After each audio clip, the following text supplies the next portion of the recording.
ஒரு சில விஷயங்கள் கேட்பதற்கு ஆச்சரியமாக இருக்கும். ஆன்மீகவாதிகள் எப்பொழுதும் அறிவியலின் பக்கம் விடமாட்டார்கள், அல்லது ஆன்மீகவாதிகள் எப்பொழுதும் அறிவியலின் துணை கொண்டு அறிவியலை முழுமையாக பயன்படுத்திக் கொள்வார்கள். அதாவது கடவுள்வாதிகள் என்று சொல்லக்கூடியவர்கள் மக்களை அறிவியலின் பக்கம் திரும்ப விடாமல் கவனமாக பார்த்து கொள்வார்கள். அதே சமயம் தங்களுடைய அனைத்து செயல்களையும் அறிவியல் நிபுணர்கள் என்று சொல்லக்கூடிய அறிவியல் சார்ந்த ஆலோசகர்களை வைத்துக்கொண்டு சிறப்பாக அனைத்தையும் செய்து முடிப்பார்கள். இதேபோல அரசர்களும் அப்படிதான். ஆனால் அறிவியல்வாதிகள், விஞ்ஞானிகள் தங்களுடைய அனைத்துக்கும் தங்களுடைய அறிவு காரணம் என்று சொன்னாலும் இறுதியாக இது கடவுள் கொடுத்த வெகுமதி, கிஃப்ட் என்று சொல்லிவிடுவார்கள். ஆக மொத்தத்தில் இந்த இரண்டு விஷயங்களையும் சாதாரணமான பார்வைக்கு வேறொரு மாதிரியாக தெரியலாம். ஆனால் உண்மையான பார்வை என்ன என்பதை உளவியலியத்தான் அவர்களுடைய அறிவு பக்குவத்தன்மைக்கு தகுந்த மாதிரி எடுத்துக்கொள்ள வேண்டியுள்ளது. அதாவது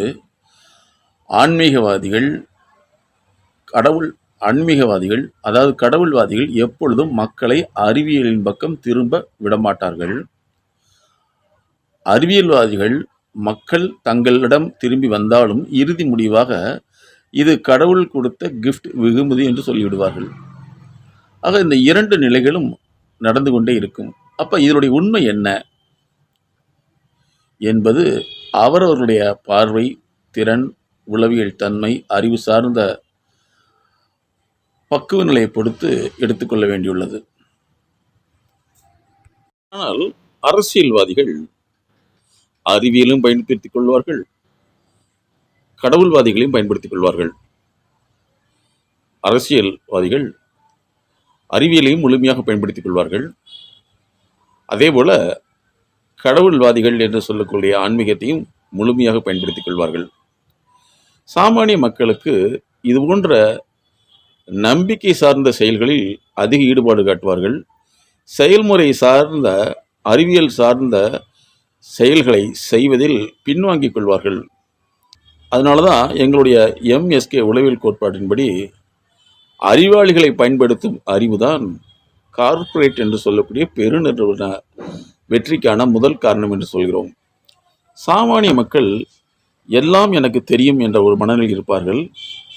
இல்லை என்றால் எல்லாமே கடவுள்தான் செய்து கொடுக்க வேண்டும் என்று கடவுளிடத்தில் ஒப்படைத்து விடுவார்கள். கடவுளை வேலைக்காரனாக பயன்படுத்திக் கொள்வார்கள். ஆனால் தொழிலதிபர்கள், அரசர்கள், விஞ்ஞானிகள் இயற்கை எவ்வாறு இயங்குகிறது என்ற இயற்கை அறிவியல் நுட்பத்தின்படி தன்னுடைய செயல்களை வடிவமைத்துக் கொள்வார்கள்.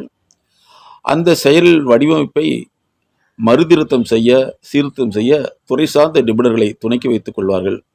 சாமானிய மக்கள் எனக்கு எல்லாம் தெரியும் என்ற ஒரு மனநிலை, அல்லது கடவுளை பார்த்து கடவுளை நீ செய்து கொடு, உனக்கு வேணாலும் நான் இதை செய்து கொடுக்கிறேன் என்று ஒரு சின்ன டீல் பண்ணி பெரிய காரியத்தை முடிக்க வேண்டும் என்று நினைத்து இறுதியில் தோல்வியடைந்து விடுவார்கள்.